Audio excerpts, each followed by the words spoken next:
A terceira novela do livro. Novelas exemplares. De Miguel de Cervantes. Rinconete e Cordadillo. Por acaso se encontravam na estalagem do Molinilo, que fica no fim dos famosos campos de Alcúdia, se formos de Castela Andaluzia, num dos quentes dias do verão, 2 rapazes de uns 14 ou 15 anos de idade. Nenhum nem outro passavam de 17, ambos bem simpáticos, mas muito desalinhados, maltrapilhos e maltratados. Capa, não tinham, os calções eram de linho, e as meias, a própria pele. É bem verdade que os sapatos compensavam isso, porque os de um eram alpargatas, tão usadas como abusadas, e os do outro furados sem solas, de modo que serviam mais de tamancos que de sapatos. Um usava um gorro verde de caçador, o outro, um chapéu sem cinteiro, de copa baixa e aba larga. Às costas, e presa pelo peito, um trazia uma camisa cor de camurça de tão cebosa, fechada e atada pelas extremidades como uma trouxa. O outro vinha sem nada, nem alforjes, mas no colo se via um grande volume, que, pelo que se viu depois, era um colarinho imenso, engomado com graxa, e esfiapado de tão roto, que tudo pareciam franjas. Vinha nele, envolto e guardado, um baralho de cartas ovaladas, porque de tanto serem usadas as pontas tinham sido gastas, e para que durassem mais as tinham recortado e deixado daquele jeito. Os dois estavam queimados do sol, as unhas longas e negras, as mãos não muito limpas. Um trazia uma meia espada, e o outro, uma faca de cabo amarelo, dessas conhecidas como de açougueiro. Os dois saíram para cestear num átrio ou varanda que adiante das estalagens, e, sentando-se um na frente do outro, o que parecia mais velho disse ao mais novo: De que terra é vossa mercê, senhor gentilhomem, e para onde vai? De que terra, senhor cavaleiro, não sei, respondeu o perguntado, nem para onde vou, tampouco. Na verdade, disse o mais velho, vossa mercê não parece vindo do céu, nem o céu parece bom para que se estabeleça nele, de modo que o melhor é seguir adiante. Tem razão, respondeu o mais novo, mas não faltei à verdade no que disse, porque minha terra não é minha, pois não tenho nela nada mais que um pai, que não me tem por filho, e uma madrasta que me trata como enteado. O caminho que sigo é ao Deus dará, e pararia onde achasse quem me desse necessário para levar essa vida miserável. E vossa mercê sabe algum ofício? Perguntou o mais velho. E o mais novo respondeu: Não sei outro senão que corro como uma lebre, salto como um gamo e corto com tesoura muito delicadamente. Tudo isso é muito bom, útil e proveitoso, disse o mais velho, porque haverá sacristão que dê a vossa mercê a oferenda de todos os santos para que lhe corte enfeites de papel para os monumentos na quinta. Feira Santa. Eu corto outras coisas, respondeu o mais novo, pois meu pai, com a graça do céu, é alfaiate e me ensinou a cortar polainas, que, como vossa mercê bem sabe, são meias calças com tornozeleiras, pois não é por nada que são conhecidas como sapatos à polonesa. E corto-as tão bem que poderia ganhar um diploma, mas a pouca sorte me tem encurralado. Tudo isso e mais acontece aos inocentes, respondeu o mais velho, e sempre ouvi dizer que as boas habilidades são as mais desperdiçadas. Vossa mercê, porém, ainda tem idade para mudar seu destino. Mas, se eu não me engano e se meu olho não mente, vossa mercê tem outros méritos, que quer manter em segredo. Tenho, sim, respondeu o mais novo, mas não são para exibir em público, como vossa mercê notou muito bem. Ao que o mais velho replicou: Pois eu posso lhe garantir que sou um dos rapazes mais discretos que se podem achar em boa parte do mundo, e para fazer com que vossa mercê abra o coração e o alivie comigo, quero antes abrir o meu, pois imagino que não foi por acaso que a sorte nos reuniu aqui, e penso que haveremos de ser, deste dia até o último de nossa vida, amigos verdadeiros. Eu, senhor fidalgo, sou natural da Fuenfrida, lugar conhecido e famoso pelos ilustres viajantes que passam continuamente por ali. Meu nome é Pedro del Rincón, meu pai é pessoa importante, porque é delegado da Santa Cruzada, quero dizer que é buleiro ou buldeiro, como diz o povo. Eu o acompanhei uns dias no ofício e aprendi a distribuir as bulas de modo que nem os que mais se gabam disso ganham de mim. Mas tendo eu um dia me afeiçoado mais ao dinheiro das bulas que às próprias bulas, agarrei-me um saco e dei comigo e com ele em Madri, onde, com as comodidades que em geral se oferecem ali, em poucos dias tirei as entranhas do dito saco, e o deixei mais dobrado que lenço de recém-casado. Atrás de mim vinha o encarregado do dinheiro, prenderam-me, fui pouco favorecido, embora aqueles senhores, vendo minha pouca idade, se contentassem em me amarrar ao pelourinho e me coçar as costas por um tempo, e com que fosse desterrado da corte por 4 anos. Tive paciência, encolhi os ombros, aguentei a sova e fui cumprir meu exílio com tanta pressa que não tive chance de procurar um cavalo. Peguei entre meus tesouros os que pude e os que me pareceram mais necessários, e entre eles este baralho, e neste ponto mostrou o que antes se disse que trazia no colarinho, com o qual venho ganhando a vida pelas estalagens e hospedarias que há desde Madrid até aqui, jogando 21, e, embora vossa mercê o veja tão ceboso e maltratado, tem uma virtude maravilhosa para quem o entende. Não há vez que, ao cortar as cartas, não deixe umas embaixo. E se vossa mercê for versado nesse jogo, verá quanta vantagem leva aquele que sabe que tem certo umas na primeira carta, que pode lhe servir de 1 ponto de 11, pois com essa vantagem, sendo 21 aposta, o dinheiro fica em casa. Além disso, aprendi com o cozinheiro de um certo embaixador certas manhãs na quínula e no jogo do burro, que também chamam de burro deitado. Então, como vossa mercê pode ganhar diploma no corte de polainas, eu posso ser doutor na ciência das cartas. Com isso ando seguro de não morrer de fome, porque, mesmo que chegue a um cortiço, sempre há quem queira passar o tempo jogando um pouco, e disso nós dois devemos fazer a experiência em seguida. Armemos a rede e vejamos se cai algum pássaro desses tropeiros que estão por aqui. Quero dizer que nós dois jogaremos 21 como se fosse para valer, pois, se alguém quiser ser o terceiro, será o primeiro a deixar seu pecúlio. Muito bem, disse o outro, e considero mercê muito grande que vossa mercê tenha me falado de sua vida, com o que me obrigou a não ocultar a minha, que, em poucas palavras, é esta: eu nasci numa piedosa aldeia que fica entre Salamanca e Medina del Campo. Meu pai é alfaiate e me ensinou seu ofício, e do corte de polainas, com todo o meu talento, saltei ao corte de bolsos. Cansei-me da vida tacanha da aldeia e da falta de carinho de minha madrasta. Deixei minha terra, fui a Toledo exercitar meu ofício, e lá fiz maravilhas, pois não há bolso tão fundo nem algibeira tão escondida que meus dedos não visitem nem minhas tesouras não cortem, mesmo que estejam guardados pelos olhos de Argos. E, em 4 meses que estive naquela cidade, nunca estive em apuros, nem fui assustado nem humilhado pela justiça, nem estive na ponta da língua de um delator. Mas é bem verdade que há uns 8 dias um espião da polícia deu notícias de minha habilidade ao corregedor, que, interessado em meus bons talentos, gostaria de me ver. Mas eu, por ser humilde e não querer tratar com gente importante, procurei não vê-lo, e então saí da cidade com tanta pressa que não tive chance de providenciar uma montaria nem uns cobres, nem um coche de aluguel, ou pelo menos uma carroça. Esqueça isso, disse Rincon. Como já nos conhecemos, não há motivo para esses orgulhos e soberbas. Confessemos simplesmente que não tínhamos cobres, nem mesmo sapatos. Assim seja, disse Diego Cortado, pois assim disse o mais novo que se chamava. Então, como nossa amizade há de ser perpétua, como disse vossa mercê, senhor Rincon, vamos começá-la com cerimônias santas e louváveis. E Diego Cortado, levantando-se, abraçou Rincon, e Rincon a ele, terna e fortemente, e em seguida os dois se puseram a jogar 21 com as já referidas cartas, limpas de entraves e preocupações, mas não de gordura e malícia. Em poucas mãos, Cortado cortava o baralho pelas como Rincon, seu mestre. Nisso, um tropeiro veio se refrescar na varanda e disse que gostaria de jogar. Acolheram-no de boa vontade, e em menos de meia hora lhe ganharam R$12,22, que foi lhe dar 12 lançadas e 22 amarguras. E o tropeiro, pensando que por serem 2 rapazes não se defenderiam, quis lhes tirar o dinheiro, mas eles, um levando a mão a meia espada e o outro a faca de cabo amarelo, lhe deram tanto que fazer que sem dúvida passaria mal se seus companheiros não tivessem aparecido. A essa altura, por acaso passava uma tropa de viajantes a cavalo, que ia cestear na estalagem do alcaide, que fica meia légua mais em frente. Vendo a confusão entre os tropeiros e os rapazes, os viajantes os apaziguaram, e lhes disseram que se por acaso iam a Sevilha, que viessem com eles. Vamos para lá, disse Rincon, e serviremos a vossas mercês em tudo quanto mandarem. E, sem mais demoras, saltaram à frente das mulas e se foram com eles, deixando o tropeiro ofendido e irritado, e a estalajadeira admirada com a boa educação dos velhacos, pois estivera ouvindo a conversa sem que eles tivessem percebido. E quando disse ao tropeiro que os tinha ouvido dizer que o baralho era de cartas marcadas, ele arrancava os cabelos e queria ir à hospedaria atrás deles recuperar sua perda, porque, dizia, era um tremendo insulto e caso vergonhoso que 2 rapazes tivessem enganado um homenzarrão de sua idade.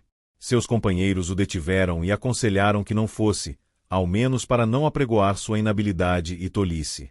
Enfim, tanto argumentaram que, embora não o tenham consolado, o obrigaram a ficar. Enquanto isso, Cortado e Rincon deram um jeito de servir tão bem aos viajantes que na maior parte do caminho eles os levaram na garupa, e ainda que houvesse algumas oportunidades de apalpar a bagagem de seus meios-amós, não as aproveitaram, para não perder a ótima chance da viagem a Sevilha, onde tinha um grande desejo de estar. Mesmo assim, à entrada da cidade, que foi ao entardecer e pela porta da aduana, por causa do registro e imposto das mercadorias, Cortado não pôde se conter de não cortar a maleta ou mala que um francês do grupo trazia na garupa. E assim, com sua faca de cabo amarelo, deu um talho tão comprido e profundo que verdadeiramente mostrou as entranhas dela. E ele sutilmente tirou 2 boas camisas, um relógio de sol e um caderno de apontamentos, coisas que, quando vistas, não deram grande prazer. Cortado e Rincon pensaram que, já que o francês levava na garupa aquela maleta, não devia tê-la ocupado com tão pouco valor como que tinham aquelas coisas, e quiseram dar mais uma palpada, mas não fizeram, imaginando que já teriam dado falta das camisas e posto em lugar seguro o que restava. Haviam se despedido, antes do roubo, dos que até ali os tinham sustentado, e no dia seguinte venderam as camisas no mercadinho que se faz fora da porta do arenal, e com elas conseguiram R$ 20.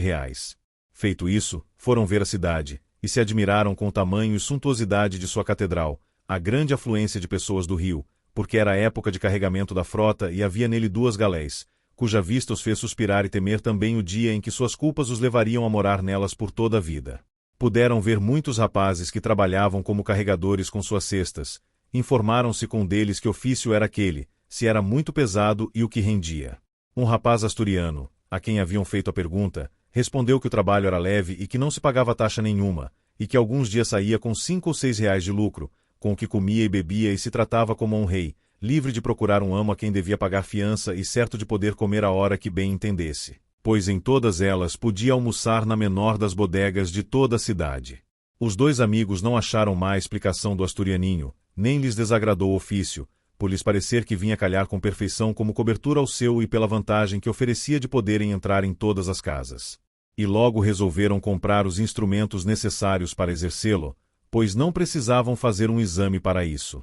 E, perguntando ao asturiano o que precisavam, ele respondeu que cada um devia comprar um saco pequeno de tecido, limpo ou novo, e 3 cestas de esparto, 2 grandes e uma pequena, nas quais se dividiam a carne, o peixe e as frutas, e no saco, o pão. E ele os levou aonde os vendiam, e eles, com o dinheiro do que tinham aliviado do francês, compraram tudo. E antes de 2 horas estavam graduados no novo ofício, conforme provavam as cestas e confirmavam os sacos. Seu guia lhes mostrou os pontos aonde deviam ir, pelas manhãs, ao açougue e à praça de São Salvador, nas sextas-feiras, dias de peixe, à peixaria e à praça Costanila, todas as tardes, ao rio, nas quintas-feiras, à feira. Guardaram bem na memória toda essa lição, e no dia seguinte, cedo da manhã, se plantaram na praça de São Salvador. E mal tinham chegado, foram rodeados por outros moços do ofício, que se deram conta de que eram novos na praça pelos sacos e cestas de cores vivas. Fizeram-lhes 1000 perguntas, e a todas respondiam com prudência e educação. Nisso chegaram um rapaz com jeito de estudante e um soldado, e, atraídos pela limpeza das cestas dos 2 novatos, o que parecia estudante chamou Cortado, e o soldado, Rincon.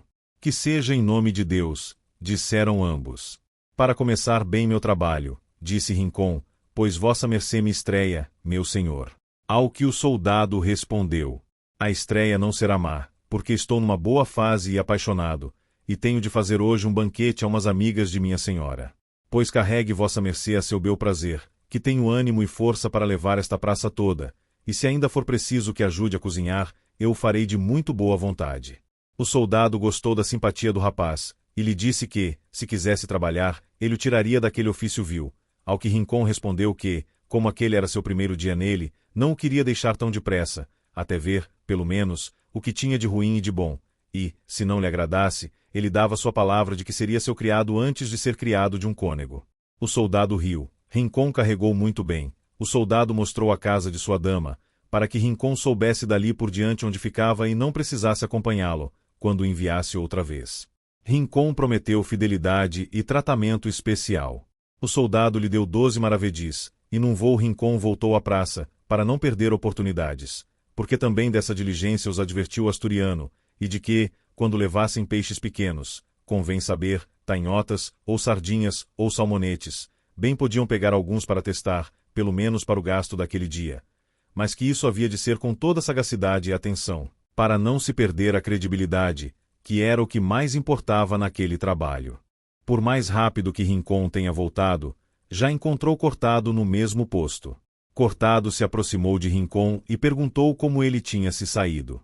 Rincon abriu a mão e mostrou os maravedis. Cortado meteu a sua no peito e tirou um saquinho, que mostrava ter carregado âmbar em tempos passados. Estava um pouco inchado, e Cortado disse: com este me pagou a reverência do estudante, e mais 8 maravedis. Mas pega-o, Rincon, pelo que possa acontecer. E já tendo dado dissimuladamente, eis aqui de volta o estudante, suando e aturdido de morte, e, vendo Cortado, disse a ele se por acaso havia visto um saquinho assim e assado que, com 15 escudos de ouro e com 6 reais e tantos maravedis, havia sumido, e se o havia pegado durante esse tempo em que andara com ele nas compras. A isso, com espantosa dissimulação, sem se alterar nem mudar em nada, Cortado respondeu: o que posso dizer desse saquinho é que não deve estar perdido, se é que vossa mercê não o pôs em lugar pouco seguro. Esse é o caso, por meus pecados. Respondeu o estudante: devo tê-lo posto em mau lugar, pois me furtaram. É o que estou dizendo, disse Cortado, mas há remédio para tudo, desde que não seja morte, e o primeiro e mais importante que vossa mercê pode tomar é ter paciência, pois de menos nos fez Deus, e nada como um dia depois do outro, e amanhã será outro dia. E poderia ser que, com o tempo, aquele que lhe levou o dinheiro viesse a se arrepender e o devolvesse a vossa mercê, benzido ainda por cima. Da benzedura eu o dispensaria, respondeu o estudante. E Cortado prosseguiu, dizendo: sem falar que há cartas paulinas de excomunhão, e muita precaução, que é mãe da boa sorte. Para ser sincero, eu não gostaria de estar na pele de quem levou seu dinheiro, pois, se vossa mercê for de alguma ordem sacra, ia-me parecer que cometi um grande incesto, ou sacrilégio. Claro que teria cometido um sacrilégio, disse o estudante lamuriento, pois, embora eu não seja sacerdote, mas sacristão de umas monjas, o dinheiro do saquinho era o terço da renda da capela, que um sacerdote amigo meu me deu para cobrar, e é dinheiro sacro e abençoado. Quem plantou que colha, disse Rincon nesse ponto, e não aposto em cavalo manco, no dia do juízo será pão, pão, queijo, queijo, e aí não será preciso botar a mão no fogo por ninguém e se saberá quem foi o atrevido que se atreveu a pegar, furtar e menosprezar a renda da capela. E quanto dá de renda todo ano? Diga-me, senhor sacristão, por sua vida. Renda. Puta que me pariu. Tenho eu cabeça para rendas agora? Respondeu o sacristão, encolerizado além da conta. Dizei-me, irmãos, se sabeis de alguma coisa, se não, ficai com Deus, que preciso anunciar o roubo. Não me parece má atitude, disse Cortado, mas, aviso vossa mercê, não se esqueça das características do saquinho nem da quantidade exata do dinheiro que vai nele, pois se errar num vintém, ele só vai aparecer no dia de São Nunca, ouça bem o que estou dizendo. Com isso não há problema, respondeu o sacristão, pois o tenho na memória melhor que o toque dos sinos, não me enganarei no menor fiapo. Tirou do bolso, então, um lenço rendado para limpar o suor, que chovia de seu rosto como de um alambique, e Cortado, mal o viu, marcou-o como seu. E, tendo o sacristão ido embora, Cortado seguiu e o alcançou nas gradas, onde o chamou e o puxou a um lado, e ali começou a lhe dizer tantos disparates, à maneira das besteiras que chamam de bernardices, sobre o furto e o achado de seu dinheiro, dando-lhe boas esperanças, sem jamais concluir frase alguma, tanto que o pobre sacristão estava enlevado escutando. E como não conseguia entender o que ele lhe dizia, pedia que repetisse o raciocínio 2 ou 3 vezes. Cortado estava olhando atentamente o rosto dele e não tirava os olhos de seus olhos. O sacristão o olhava da mesma maneira, pendente de suas palavras. Esse enlevo tão grande deu a oportunidade para que Cortado concluísse seu trabalho. Habilmente tirou o lenço da algibeira e, despedindo-se do estudante, disse que à tarde procurasse vê-lo naquele mesmo lugar, porque pensava lembrar que um rapaz de seu mesmo ofício e de seu mesmo tamanho, que era meio ladrãozinho, havia-lhe tomado o saco de dinheiro, e que ele se comprometia de averiguar, em poucos ou muitos dias. Com isso o sacristão se consolou um pouco e se despediu de Cortado, que foi encontrar Rincon, que, um pouco afastado, tinha visto tudo o que havia acontecido. Porém, mais abaixo, estava outro carregador, que também tinha visto tudo o que acontecerá e como Cortado dava o lenço a Rincon. Aproximando-se deles, disse: digam-me, formosos senhores, vós mercês são da pá virada ou não? Não entendemos essa pergunta, senhor carregador, respondeu Rincon. Não entenderam, senhores gatunos? Respondeu o outro. Não somos da pá virada nem por virar e não somos gatunos nem lobunos, disse Cortado. Se quer alguma coisa, fale, se não, vá com Deus. Não entendem, disse o moço. Pois eu os farei entender, e bem, tudo mastigadinho. Quero dizer, senhores, se vossas mercês são ladrões. Mas não sei por que lhes pergunto isso, pois já sei que o são. Digam-me, porém, como não foram à aduana do senhor Monipódio? Nesta terra ladrões pagam imposto, senhor carregador? Disse Rincon. Se não pagam, respondeu o moço, pelo menos se apresentam ao senhor Monipódio, que é seu pai, seu mestre e seu amparo. Assim sendo, eu os aconselho a vir comigo para jurar obediência a ele ou, do contrário, não se atrevam a furtar sem sua licença, pois lhes custará caro. Eu pensei, disse Cortado, que furtar era ofício livre de impostos, isento de taxas e alcavala, e que, se paga, é por uma vez, dando por fiadores a garganta e as costas, uma ao nó corrediço, as outras ao chicote. Mas então é assim, e como cada terra com seus costumes, observemos os desta, que por ser a mais importante do mundo serão os mais acertados de todo ele. E assim, pode vossa mercê nos guiar até onde está esse cavalheiro de que falou, de quem tenho o pressentimento de que é, pelo que ouvi dizer, muito nobre e generoso, e extremamente hábil no ofício. E como é nobre, hábil e capacitado? Respondeu o moço. É tanto que, em 4 anos no posto de nosso pai superior, não padeceram senão 4 no finibusterrai, e por volta de 30 envezados e de 62 nas gurapas. Na verdade, senhor, disse Rincon, entendemos tanto essas palavras como de voar. Vamos indo, que pelo caminho vou esclarecendo essas palavras para vossas mercês, respondeu o moço, com outras que lhes convém saber tanto quanto respirar. E assim foi-lhes dizendo e aclarando outras palavras das que eles chamam germanescas ou da Germania durante sua conversa, que não foi curta, porque o caminho era longo. E ainda nele, Rincon disse a seu guia: Vossa mercê, por acaso, é ladrão? Sim, respondeu ele, para servir a Deus e as boas pessoas, embora não seja dos mais experientes, pois ainda estou no ano de noviciado. Ao que Cortado respondeu: Para mim é novidade que haja ladrões no mundo para servir a Deus e as boas pessoas. Ao que o moço respondeu: Senhor, eu não me meto em teologias, só sei que cada um, em seu ofício, pode louvar a Deus, e mais ainda com a ordem que Monipódio deu a todos os seus afilhados. Sem dúvida, disse Rincon, deve ser boa e santa, pois faz com que os ladrões sirvam a Deus. É tão santa e boa, replicou o moço, que eu não sei se poderá melhorar em nossa arte. Ele nos ordenou que, do que furtássemos, dessemos alguma coisa ou esmola para o azeite da lâmpada de uma imagem muito devota que está nesta cidade. E na verdade vimos grandes coisas por essa boa ação, porque dias atrás deram 3 ânsias num quatreiro que havia aliviado 2 rosnos, e mesmo estando magro e com malária, aguentou-a sem cantar como se não fossem nada. E nós, da arte, atribuímos isso à sua boa devoção, porque suas forças não eram suficientes para aguentar os primeiros desconcertos do verdugo. E como sei que querem perguntar o que significam algumas das palavras que disse, quero botar o carro diante dos bois e lhes dizer antes que perguntem. Saibam vós mercês que quatreiro 0 é ladrão de bichos de 4 patas, ânsia é a tortura com água, rosnos, os burros, com perdão da palavra, primeiro desconcerto são as primeiras voltas que o verdugo dá na corda. Mas temos mais, pois rezamos nosso rosário dividido por toda a semana, e muitos de nós não furtamos nas sextas-feiras, nem falamos com mulher que se chame Maria nos sábados. Isso tudo me parecem pérolas, disse Cortado, mas diga-me vossa mercê se faz outra devolução ou outra penitência além da mencionada. Nisso de devolver não é preciso falar, respondeu o moço, porque é coisa impossível. O que foi furtado é dividido em muitas partes, cada um dos oficiantes e dos contraentes levando a sua. Desse modo o primeiro gatuno não pode devolver nada. Sem falar que não há ninguém que nos mande fazer uma coisa dessas, pois nunca nos confessamos, e se fizerem cartas de excomunhão, jamais saberemos delas porque jamais vamos à igreja na hora em que as leem, se não for nos dias de indulgências, pelo lucro que nos oferece a afluência de muitas pessoas. E, apenas com isso que fazem, dizem esses senhores que sua vida é santa e boa. Disse Cortadilo. Mas o que tem de ruim? Replicou o moço. Não é pior ser herege ou renegado, ou matar seu pai e sua mãe, ou ser solomita. Vossa mercê quer dizer sodomita, interveio Rincon. É o que digo, disse o moço.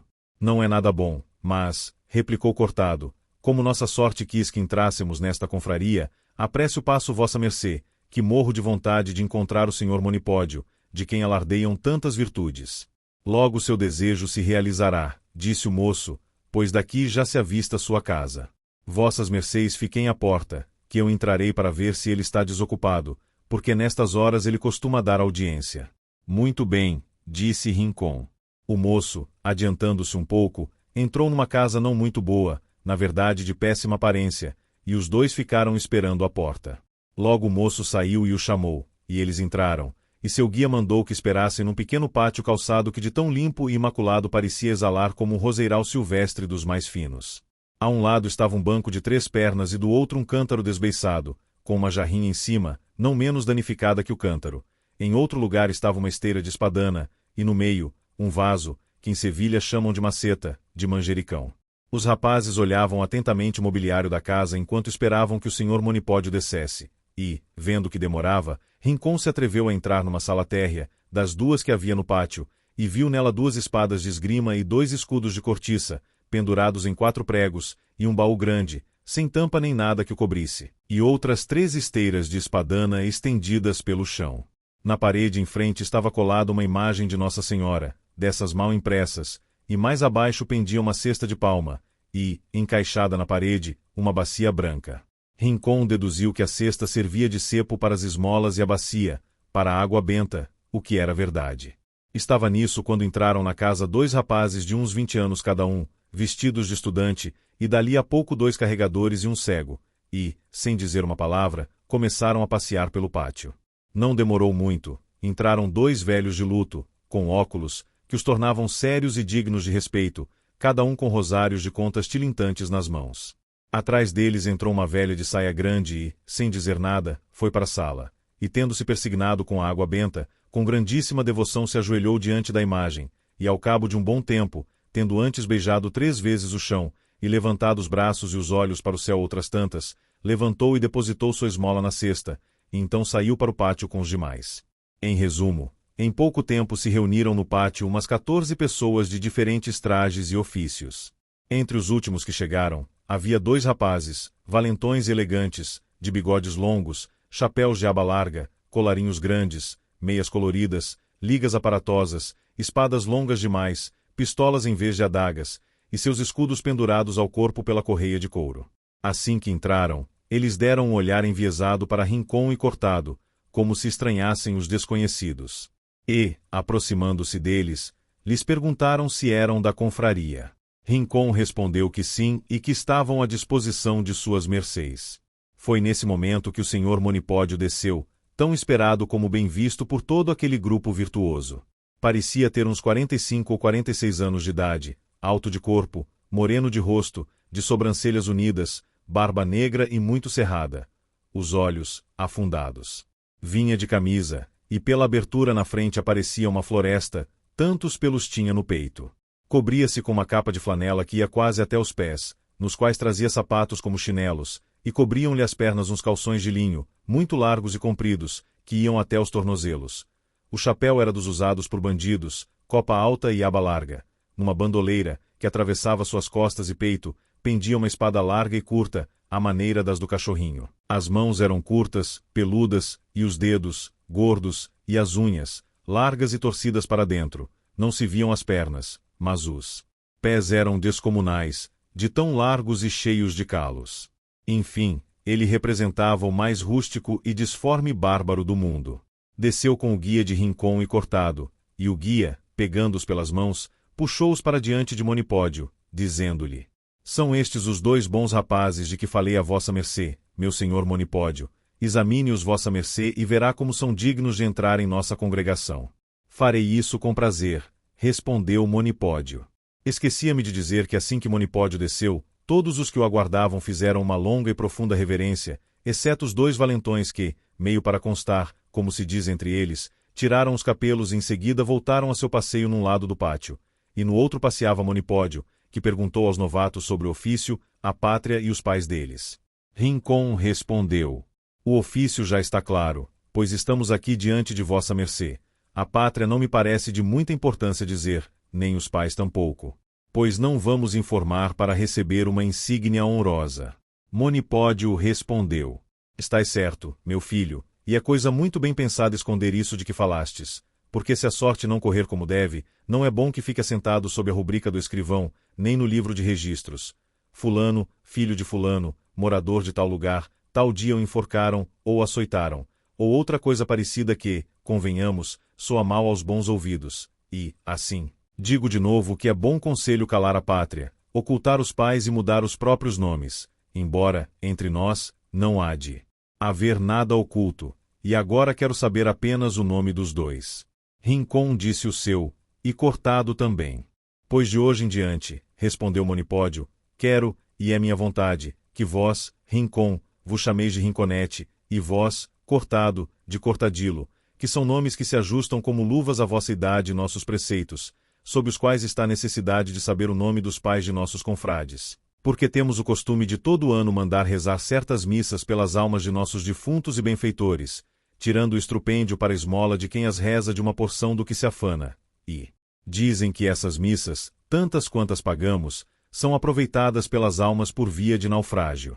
Sob esses preceitos também estão nossos benfeitores, o procurador que nos defende, o aguazil que nos avisa, o verdugo que tem pena de nós, aquele que, quando algum dos nossos vai fugindo pela rua e atrás dele vão gritando, ladrão, pega ladrão, fica no meio e se opõe ao torvelinho dos que o seguem, dizendo, deixem o coitado, que tem tão pouca sorte, que acerte seus pecados com Deus. São também nossas benfeitoras as de vida fácil, que com seu suor nos socorrem, tanto quando estamos atrás das grades como nas galés. E também os são nossos pais e mães, que nos botaram no mundo, e o escrivão, para quem, se anda de bom humor, não há delito que seja culpa, nem a culpa que mereça grande pena.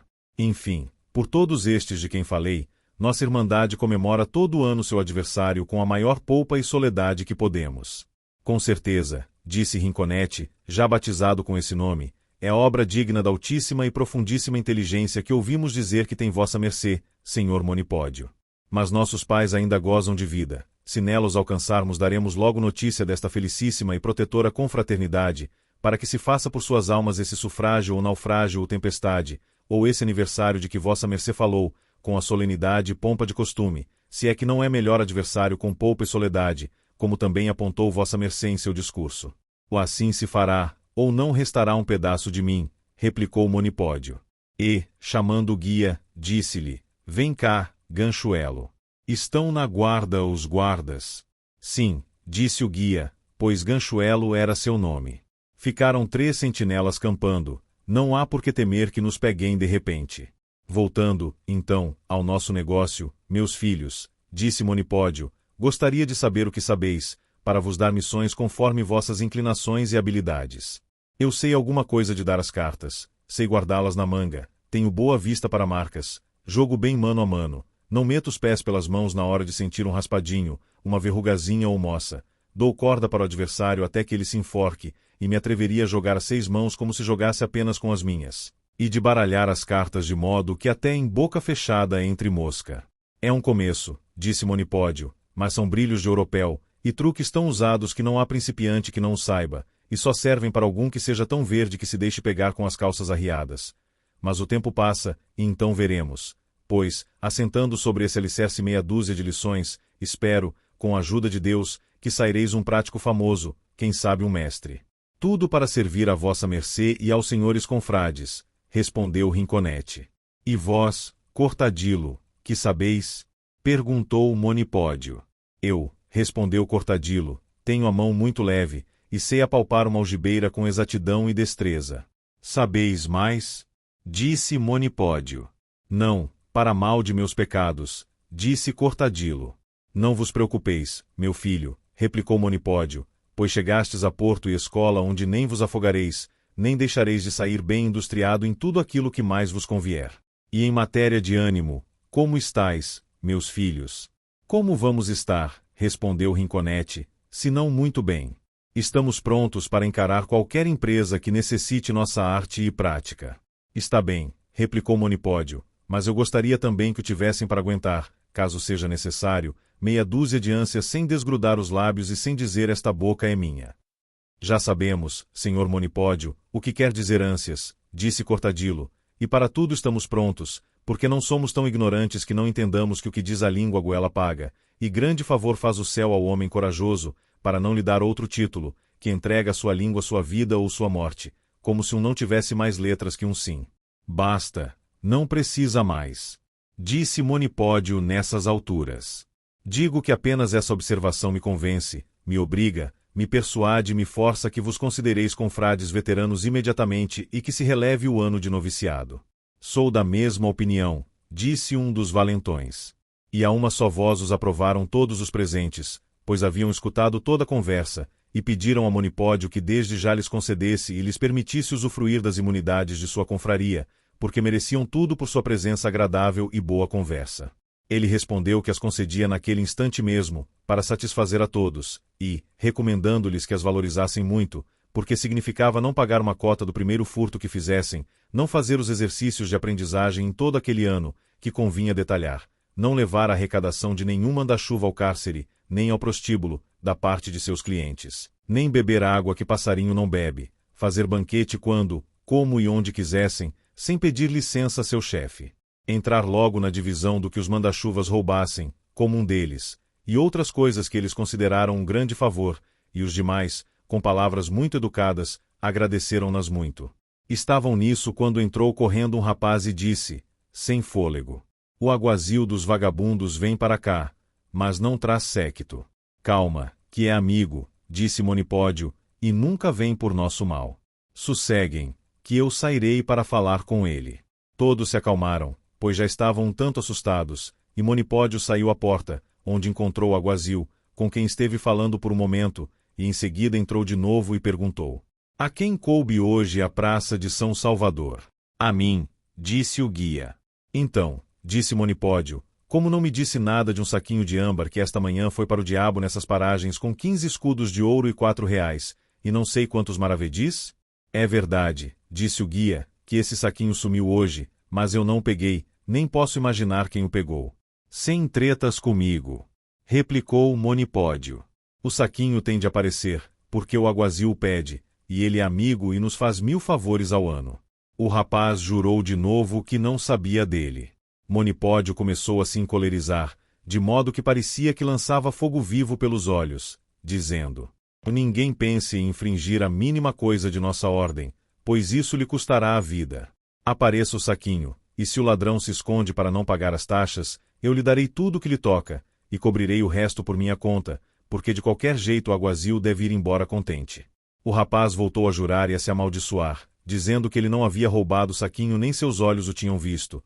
Isso tudo foi como botar mais fogo na cólera de Monipódio e dar motivo para que toda a confraria se agitasse, ao ver que se rompiam seus estatutos e bons preceitos. Rinconete, vendo tanta desavença e agitação, achou que seria melhor acalmar e alegrar seu superior, que arrebentava de raiva, e aconselhando-se com seu amigo Cortadilo, puseram-se de acordo, e tirou o saquinho do sacristão e disse: basta de discussão, meus senhores, que este é o saquinho, sem que lhe falte nada do que o aguazil falou, em que hoje meu camarada, Cortadilo, deu o bote, com um lenço do mesmo dono, que pegou de lambuja. Em seguida Cortadilo pegou o lenço rendado e o mostrou. Vendo isso, Monipódio disse: que Cortadilo, o bom, que com este apelido e reputação será conhecido daqui por diante, fique com o lenço e por minha conta fique a reparação desse serviço. Quanto ao saquinho, o aguazil deve levá-lo, pois é de um sacristão parente seu, e convém que se siga aquele ditado que diz: se te dão uma galinha, não é muito que tu dês uma perna dela. Mais vista grossa faz esse bom aguazil num dia do que nós podemos ou costumamos lhe dar em 100. De comum acordo aprovaram a fidalguia dos 2 novatos e a sentença e opinião de seu manda-chuva, que saiu para entregar o saquinho ao aguazil, e Cortadilo foi admitido com o apelido de Bom, como se fosse Dom Alonso Pérez de Guzmán, o Bom, que jogou a faca pelos muros de Tarifa para degolar seu único filho. Quando Monipódio voltou, entraram com ele 2 moças, o rosto pintado, os lábios cheios de cor e os seios, de alvaiade, cobertas com meios mantos de lã, muito desembaraçadas e sem vergonha. Sinais claros que levaram Rinconete e Cortadilo a saber, apenas ao verem-nas, que eram das casas de porta aberta, e não se enganaram em nada. E mal entraram se foram com os braços abertos, uma para Chiquisnaque e a outra Maniferro, que estes eram os nomes dos 2 valentões, e Maniferro se chamava assim porque tinha uma mão de ferro no lugar da outra, que a justiça tinha cortado. Eles abraçaram-nas com grande prazer e lhes perguntaram se traziam alguma coisa com que molhar a goela. Pois haveria de faltar, meu espadachim? Respondeu uma, que se chamava a Gananciosa. Apitinho, teu mandalete, não vai demorar muito para vir com a canastra abarrotada do que Deus foi servido. E assim foi, porque dali a pouco entrou um rapaz com uma canastra de vime coberta com um lençol.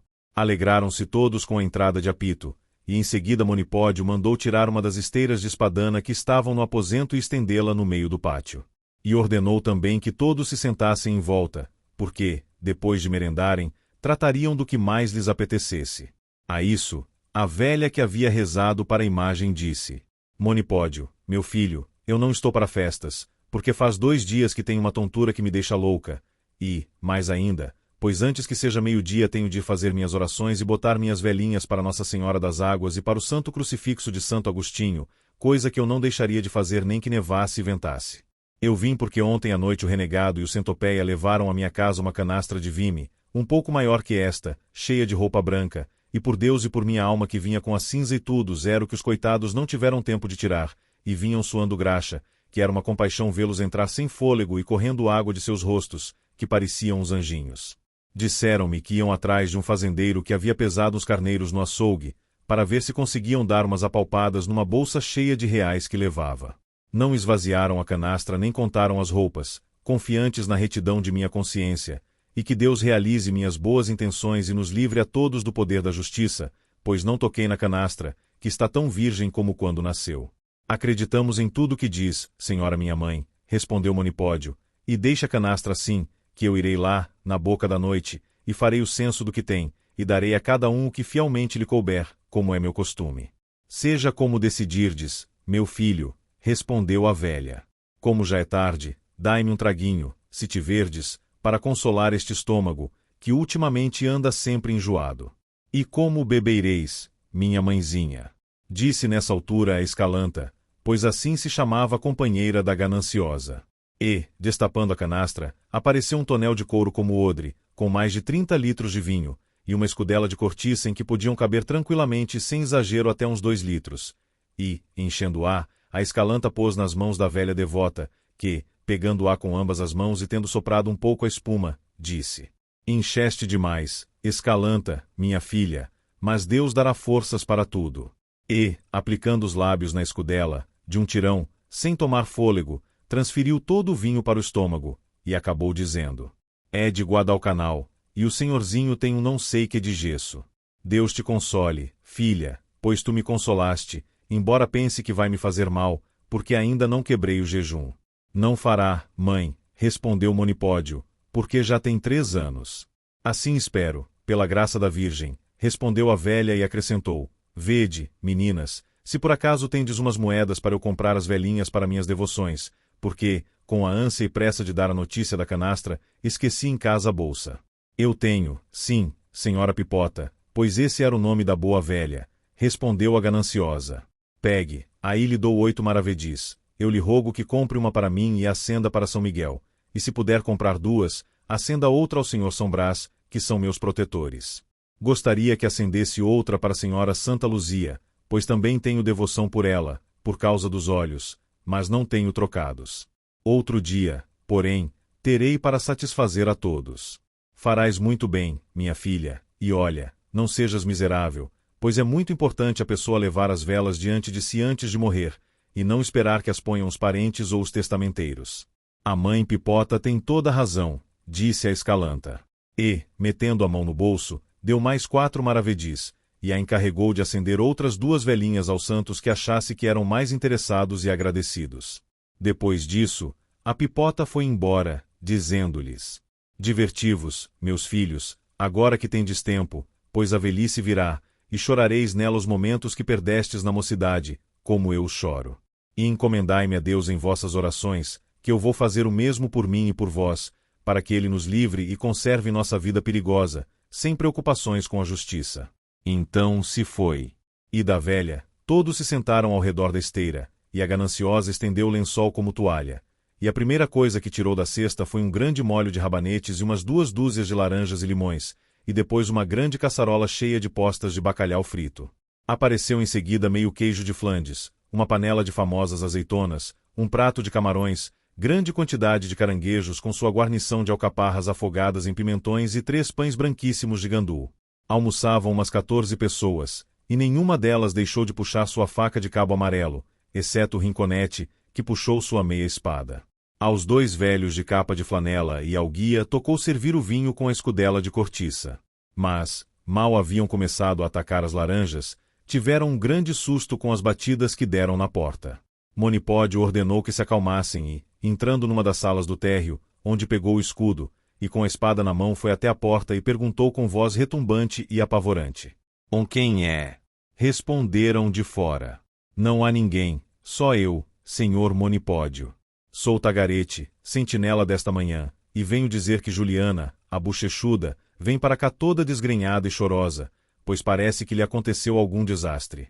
Nisso chegou a falada Juliana, soluçando, e Monipódio, percebendo, abriu a porta, mandou que Tagarete voltasse a seu posto e que daí por diante viesse avisar com menos espalhafato e gritaria.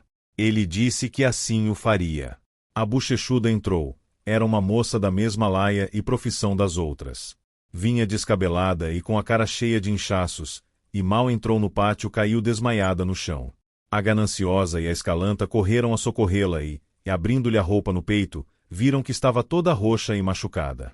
Jogaram-lhe água no rosto, e ela voltou a si, dizendo aos gritos: que a justiça de Deus e do rei caia sobre aquele ladrão descarado, sobre aquele gatuno covarde, sobre aquele patife piolento, que salvei da forca mais vezes do que tem pelos na barba. Pobre de mim! Vede por quem perdi e gastei minha mocidade e a flor de meus anos, senão por um velhaco desalmado, criminoso e incorrigível. Calma, bochechuda, disse Monipódio nesse ponto, que aqui estou eu, que te fará justiça. Conta-nos teu caso, pois ficarás mais calma por contá-lo que por ser vingada por mim. Diga-me se teu rufião faltou com respeito, pois, se for isso e se quiseres vingança, basta abrir o bico. Com que respeito? Respondeu Juliana. Respeitada me veja eu nos infernos se mais o for por aquele leão com as ovelhas e cordeiro com os homens. Com aquele a gente não come nem o pão que o diabo amassou. Antes eu veja meu corpo comido pelos chacais, pois ele me deixou assim como vereis agora. E no mesmo instante, levantando as saias até os joelhos, e mais um pouco até, mostrou as pernas cheias de equimoses. Desta maneira, prosseguiu, me deixou aquele ingrato do Janota, devendo a mim mais que a mãe que o pariu. E por que pensais que o fez? Quero cair morta se dei algum motivo. Não, fez isso apenas porque estava jogando e perdendo, e mandou seu mandalete Cabrilas me pedir 30 reais, e eu não enviei mais que 24. O esforço e zelo que tive para ganhá-los. Rogo que os céus os descontem de meus pecados. E, como pagamento por essa cortesia e boa ação, acreditando ele que eu desviava algo da conta que ele havia feito lá em sua imaginação do que eu podia ter, esta manhã me levou ao campo, atrás da huerta del rei, e ali me despiu, entre umas oliveiras, e com um cinturão, sem nem tirar a fivela, que em maus grilhões eu veja. Me deu tantos açoites que me deixou como morta. Testemunhas da veracidade desta história são essas equimoses que vedes. Aqui elevou a voz de novo, aqui pediu justiça de novo, e aqui Monipódio a prometeu, e todos os valentões que estavam ali. A gananciosa foi a primeira a consolá-la, dizendo-lhe que ela daria de muito boa vontade uma das melhores joias que tinha para que lhe houvesse acontecido a mesma coisa com seu querido. Pois quero que saibas, minha irmã bochechuda, disse, que, ao que bem se ama, bem se castiga, e quando esses velhacos nos batem, açoitam e escoiceiam, nos adoram. Se não, confessa-me uma verdade, por tua vida. Depois que te castigou e machucou, o Janota não te fez alguma carícia? Ou como? Uma. Respondeu a chorosa. 100.000 me fez, e ele daria um dedo da mão para que eu fosse com ele à sua pousada, e me parece até que quase lhe saltaram as lágrimas dos olhos depois de me ter moído. Nisso não há dúvida, replicou a gananciosa. E choraria de pena ao ver em que estado te deixou, pois os homens desse tipo, e nesse tipo de caso, não acham que cometeram o erro quando lhes vem o arrependimento. E tu verás, minha irmã, se não vem te buscar antes de nós irmos embora, e vai te pedir perdão de tudo o que houve, rendendo-se a ti como um cordeiro. Na verdade, respondeu Monipódio, não vai entrar por estas portas o covarde açoitador, se antes não se penitenciar claramente pelo delito cometido. Havia ele de ousar pôr as mãos no rosto da bochechuda, ou em seu corpo, sendo ela pessoa que pode competir em limpeza e ganância com a própria gananciosa, aqui presente, que nem posso elogiar mais. Ai! Disse Juliana nessa altura. Não fale mal vossa mercê, senhor Monipódio, daquele desgraçado, pois, tão mal quanto é, eu o amo mais que as fibras de meu coração, e as palavras que minha amiga gananciosa disse a seu favor fizeram minha alma voltar ao meu corpo, e na verdade estou para ir atrás dele. Isso eu não te aconselho, replicou a gananciosa, porque ele vai ficar todo inchado e se prevalecer irá fazer o diabo contigo. Calma, irmã, que logo verá vir tão arrependido como te disse, e, se não vier, escreveremos umas coplas para ele, que vão deixá-lo amargurado. Isso sim, disse a bochechuda, pois tenho 1000 coisas para lhe escrever. Eu serei o secretário, se for preciso, disse Monipódio. Não sou nada poeta, mas, se arregaçar as mangas, um homem se atreverá a fazer 2000 coplas enquanto o diabo esfrega um olho, e, se não saírem como devem, eu tenho um amigo, barbeiro, grande poeta, que nos agradará em cheio o tempo todo. E agora acabemos o que tínhamos começado no almoço, que depois tudo se arranjará. Juliana obedeceu com alegria a seu superior, e assim todos voltaram ao regabofe, e em pouco tempo viram o fundo da canastra e a borra do odre. Os velhos beberam sine fine, os moços, sem parar, as senhoras, até dizer chega. Os velhos pediram licença para ir embora. Monipódio deu-a logo, encarregando-os de virem dar notícias exatas de tudo aquilo que vissem ser útil e conveniente para a comunidade. Responderam que eles estariam bem atentos e se foram. Rinconete, curioso por natureza, pedindo primeiro perdão e licença, perguntou a Monipódio para que serviam na confraria 2 personagens tão grisalhos, tão dignos e de tão boa aparência. Monipódio respondeu que aqueles, no jargão e maneira de falar deles, chamavam-se vespões, e que trabalhavam andando de dia por toda a cidade, bispando que casas se podiam visitar à noite e seguindo os que sacavam dinheiro da contratação ou casa da moeda, para ver aonde o levavam, e ainda onde o guardavam, e, se descobrissem, avaliavam a espessura da parede da tal casa e desenhavam um lugar mais conveniente para fazer os guspátaros, que são os buracos, para facilitar a entrada.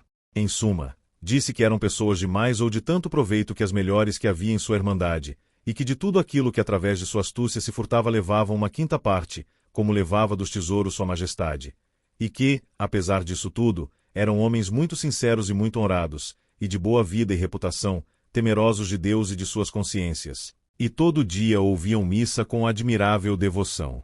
E há entre eles alguns tão comedidos, especialmente esses 2 que acabaram de sair, prosseguiu Monipódio, que se contentam com muito menos que a taxa que nos toca. Há outros 2 que são larápios, como às vezes eles trocam de casa, sabem as entradas e saídas de todas as casas da cidade, e quais podem ser de proveito e quais não. Tudo isso são pérolas, disse Rinconete, e gostaria de ser de alguma utilidade em tão famosa confraria. O céu sempre favorece as boas intenções, disse Monipódio. Estavam nessa conversa quando bateram na porta. Monipódio foi ver quem era, e, perguntando, responderam. Abra vosmecê, senhor Monipódio, que é o Janota. A bochechuda ouviu essa voz, e elevando a sua ao céu, disse. Não abra, senhor Monipódio. Não abra vossa mercê a esse marinheiro de Tarpeia, a esse tigre de Ocanha.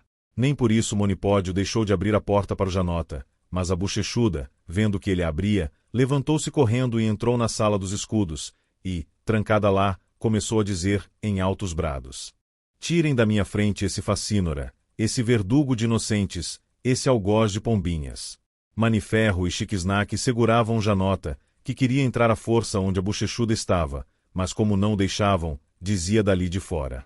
Para com isso, indignada minha, por tua vida. Se te acalmares, logo te verás casada. Casada eu, desgraçado, respondeu a bochechuda. Olha bem onde pisas. Gostarias que fosse contigo, mas eu prefiro ver a morte em carne e osso. Ei, sua boba! Replicou Janota, vamos acabar com isso, que já é tarde, e não fiques toda prosa ao me ver falar tão manso e vir aqui tão doce, pois, por Deus, se a raiva me subir ao campanário, a recaída pode ser pior que a caída. Humilha-te, vamos nos humilhar todos, e não demos de comer ao diabo. Pois eu lhe daria até a sobremesa, disse a bochechuda, para que te levasse aonde meus olhos nunca mais te vissem. Não te falei? Disse o Janota. Por Deus, senhora mariposa, já farejei o negócio, vai ter de ser no vai ou racha e que o diabo nos carregue.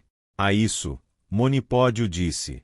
Na minha presença não haverá desmandos, a bochechuda sairá, mas não com ameaças e sim por amor a mim, e tudo se resolverá bem, pois as brigas entre os que se amam são causa de mais prazer quando se fazem as pazes. Ah, Juliana! Ah, menina! Ah, bochechuda minha!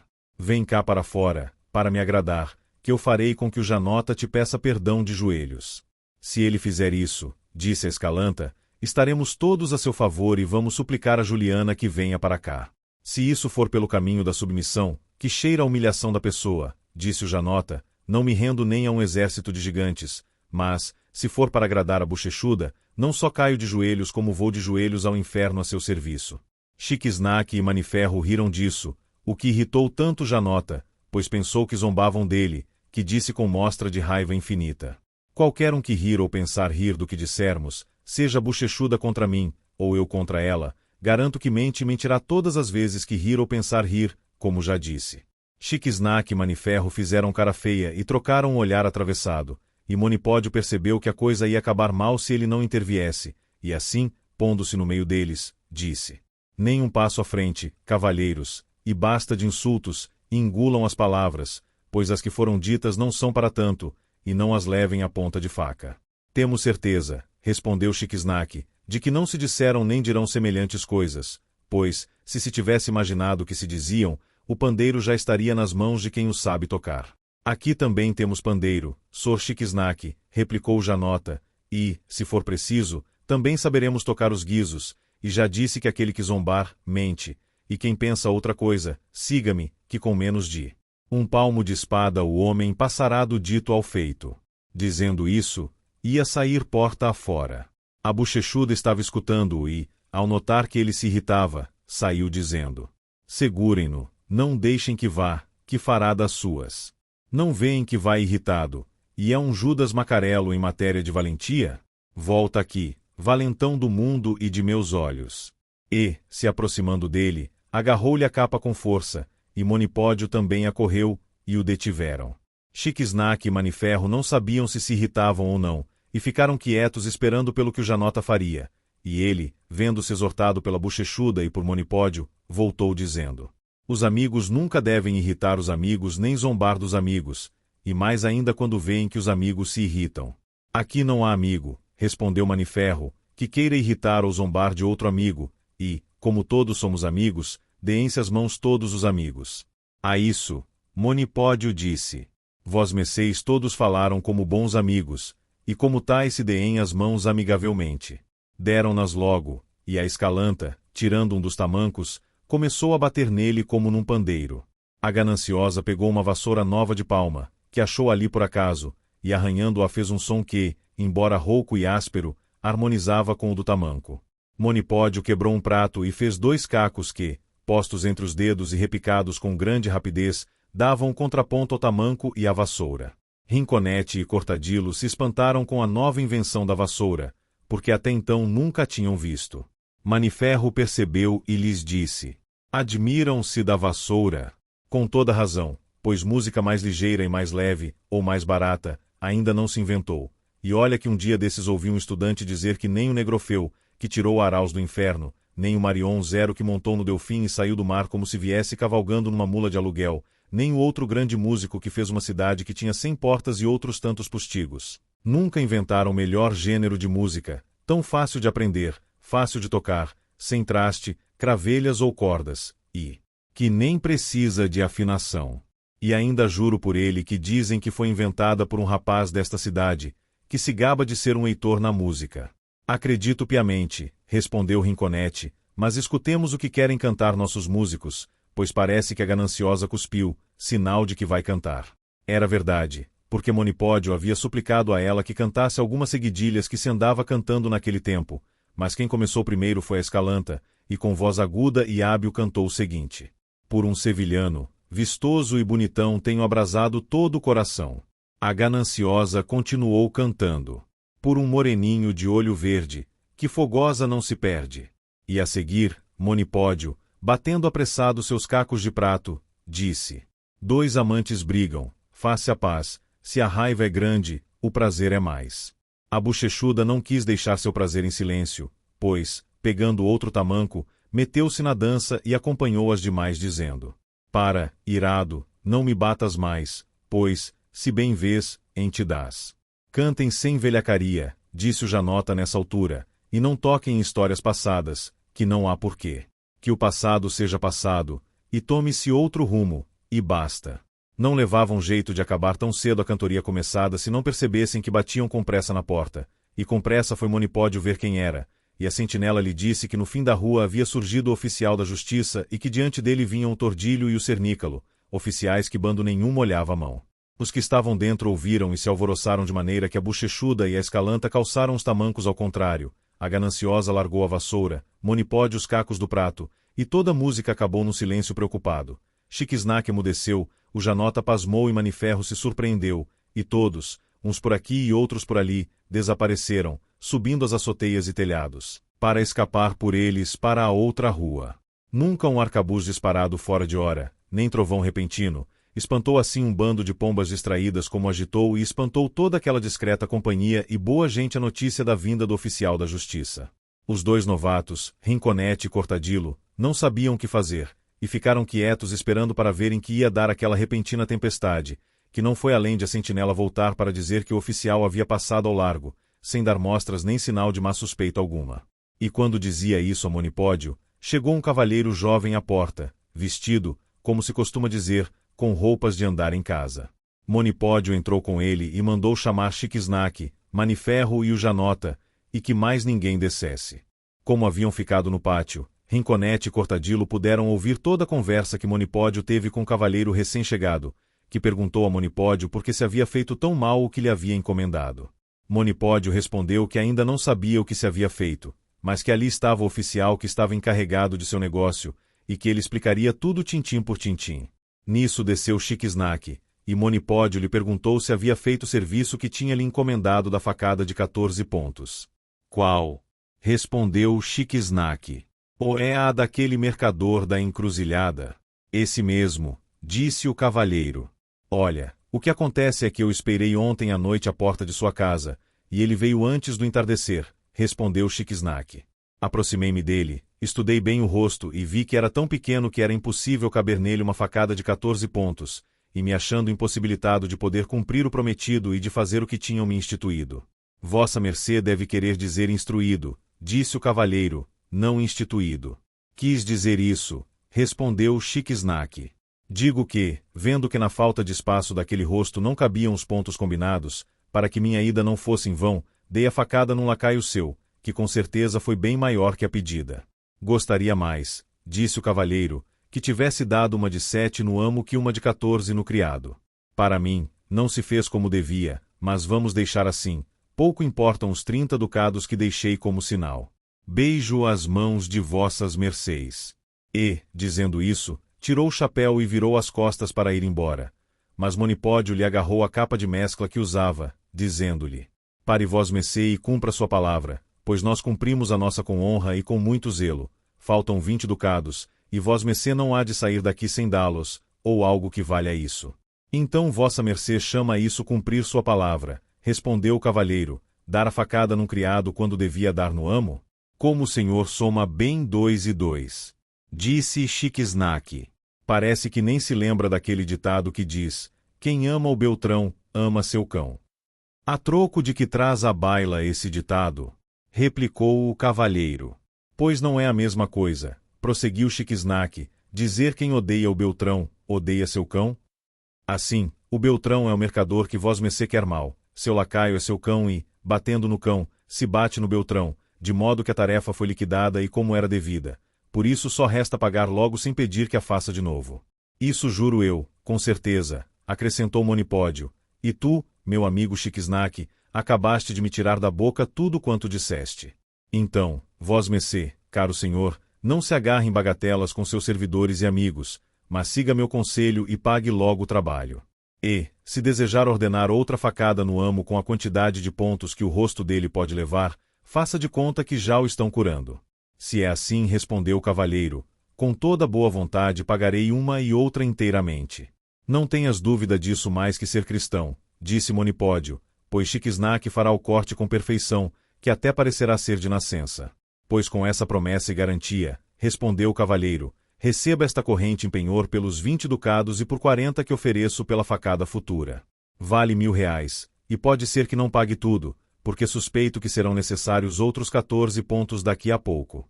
Nisso tirou do pescoço uma corrente de elos pequenos e entregou a Monipódio, que pelo tato e pelo peso viu bem que não era ouro de alquimia. Monipódio a recebeu com muito contentamento e cortesia, pois era bem-educado ao extremo. A execução ficou a cargo de Chiquisnaque, que deu aquela noite como prazo. O cavalheiro se foi muito satisfeito, e em seguida Monipódio chamou todos os ausentes e assustados. Desceram todos, e Monipódio, ficando entre eles, tirou do capuz da capa um livro de anotações e o deu para que Rinconete lesse, porque ele não sabia ler. Rinconete o abriu, e na primeira folha viu que estava escrito: Lista das facadas que devem se dar esta semana. A primeira no mercador da encruzilhada, vale 50 escudos, foram recebidos 30 adiantado. Executor, Chiquisnaque. Não acho que haja outra, meu filho, disse Monipódio. Siga em frente e veja onde diz, lista de surras. Rinconete virou a folha, e viu que na outra estava escrito, lista de surras. E mais embaixo dizia, o taberneiro da alfalfa, 12 pauladas, com ágio, a um escudo cada uma. Estão pagas 8. O prazo, 6 dias. Executor, Maniferro. Bem que se podia riscar essa anotação, disse Maniferro, porque pretendo acabar com ela esta noite. Tem mais, meu filho? Disse Monipódio. Sim, outra, respondeu Rinconete, que diz assim. Ao alfaiate Corcunda, que atende pelo mau nome de Pintacilgo, 6 pauladas, com ágio, a pedido da dama que deixou a gargantilha. Executor, o troncho. Estou surpreso, disse Monipódio. Como isso ainda está pendente? Sem dúvida alguma o troncho deve estar indisposto, pois passaram 2 dias do prazo e nem se mexeu. Topei com ele ontem, disse Maniferro, e me disse que o Corcunda anda retirado porque está doente, e por isso não cumpriu com seu dever. Acredito, disse Monipódio, porque considero o tronchudo tão bom oficial que, se não fosse por obstáculo tão justo, ele já teria acabado empreitadas maiores. Tem mais, mocinho? Não, senhor, respondeu Rinconete. Então segui adiante, disse Monipódio, e olhai onde diz, lista de ofensas comuns. Rinconete seguiu adiante e, na folha seguinte, encontrou escrito. Lista de ofensas comuns, convém saber, garrafada, poção fedorenta, tabuletas de hereges e cornos, matracas, intimidações, confusões e facadas falsas, publicação de libelos, etc. O que diz mais abaixo? Disse Monipódio. Diz, poção fedorenta na casa, disse Rinconete. Não leiais a casa, que eu já sei qual é, respondeu Monipódio, e eu sou timoneiro e executor dessa ninharia, e já foram pagos 4 escudos, e o montante é 8. É verdade, disse Rinconete, isso tudo está escrito aqui, e mais embaixo diz, tabuleta de cornos. Também não preciseis ler a casa nem onde, disse Monipódio, pois basta que se faça ofensa, sem que se diga em público, porque é um grande peso na consciência. Pelo menos, eu preferia pregar 100 tabuletas de cornos e outras tantas de hereges, desde que meu trabalho fosse pago, a ter de dizer uma só vez, mesmo que fosse a mãe que me pariu. O executor disso é o Narigueta, disse Rinconete. Isso já está feito e pago, disse Monipódio.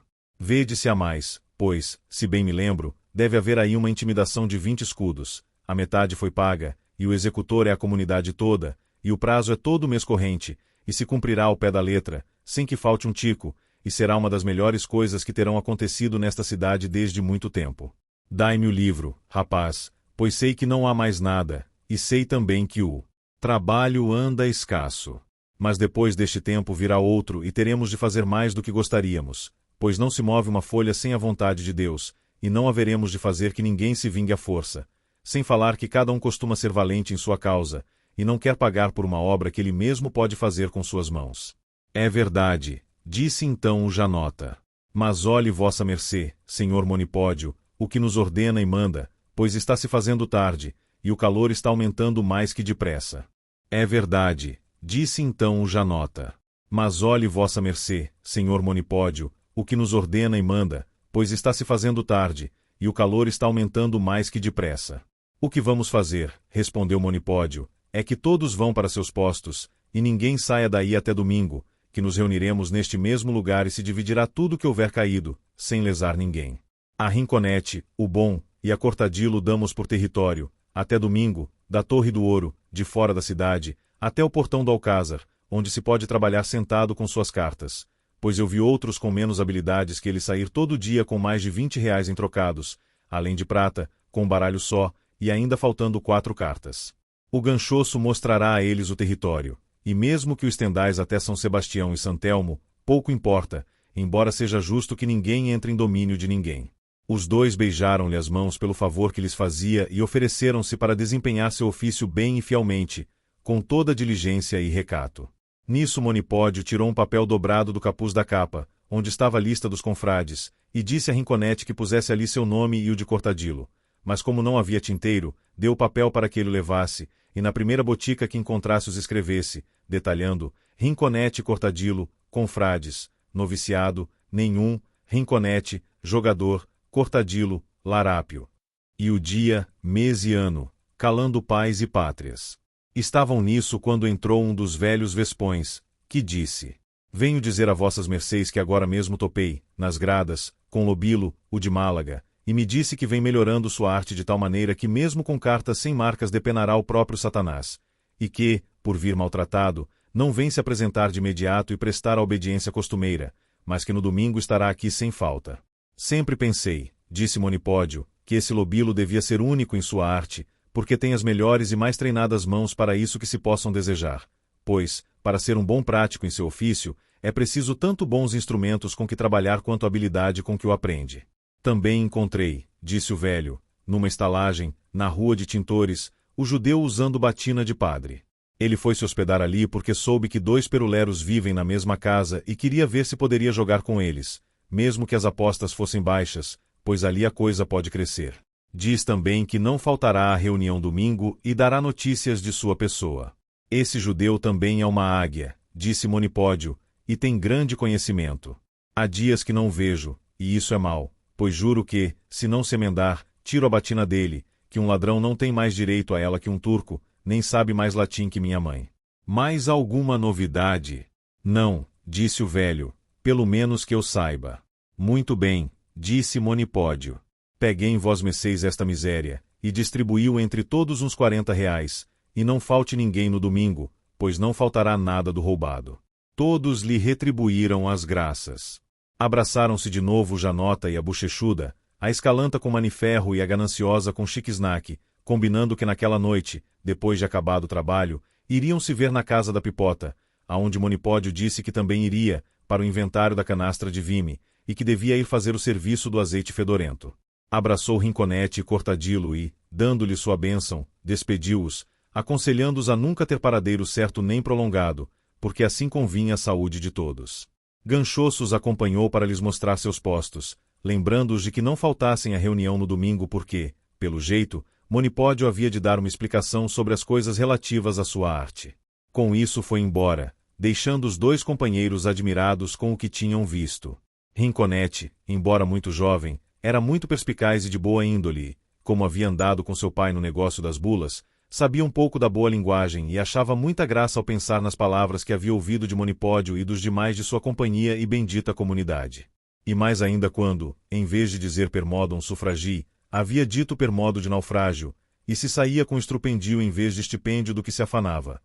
E quando a Bochechuda disse que o Janota era um marinheiro de Tarpeia, e um tigre de Ocanha em vez de Hircânia, com outras 1000 impertinências. Achou especialmente engraçado quando disse que o trabalho que havia passado para ganhar os 24 reais o céu devia descontar de seus pecados, como essas e outras semelhantes, mas piores, e, sobretudo, ficava admirado com a segurança e a confiança que tinham de ir para o céu não faltando com suas orações, estando tão atolados em furtos e homicídios, e em ofensas a Deus.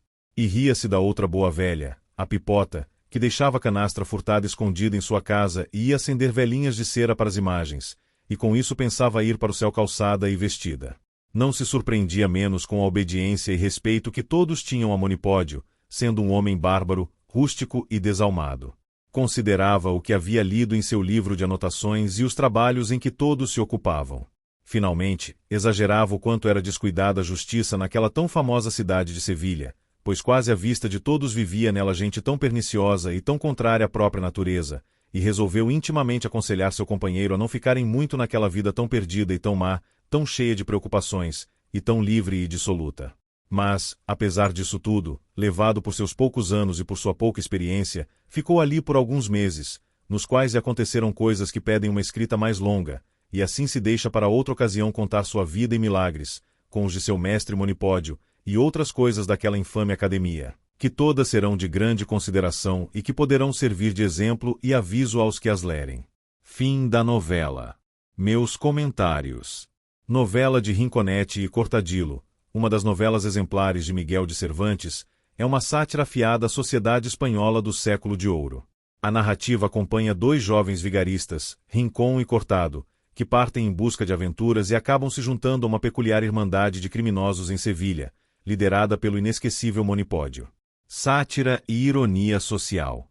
Cervantes utiliza a trajetória dos protagonistas para explorar a hipocrisia moral da época. Monipódio, chefe dos criminosos, organiza seu grupo com regras que parodiam as normas da sociedade respeitável. A ironia do texto reside no fato de que essa organização criminosa opera com uma ordem mais estruturada e previsível do que a própria justiça oficial. Há uma crítica evidente ao poder corrupto e à falsa moralidade das classes dominantes. Personagens e realismo picaresco. Os protagonistas são típicos anti-heróis picarescos, jovens sem posses que sobrevivem por meio da esperteza e do oportunismo. Cervantes, no entanto, não os apresenta como figuras completamente amorais. Pelo contrário, há um certo encanto em sua ingenuidade inicial e no seu olhar curioso sobre o mundo do crime. Esse realismo, aliado ao humor, torna a novela cativante e envolvente. Estilo e importância literária. A prosa de Cervantes, sempre rica em diálogos vivos e descrições detalhadas, confere um tom quase teatral à narrativa. A história, apesar de breve, apresenta um retrato vibrante da marginalidade urbana e funciona como um microcosmo da sociedade espanhola. Além disso, a novela antecipa elementos que Cervantes desenvolveria. Em suma, Novela de Rinconete e Cortadillo destaca-se como um exemplo brilhante do talento de Cervantes para combinar entretenimento e crítica social. A obra nos faz refletir sobre a tênue linha entre legalidade e criminalidade, expondo como as estruturas de poder podem ser tão corruptas quanto os próprios marginais que condenam. Seja pelo seu humor, pelos personagens carismáticos ou pela riqueza de sua ambientação, essa novela continua sendo uma leitura essencial para quem deseja explorar a genialidade cervantina além de Dom Quixote. Obrigado por nos acompanhar até aqui.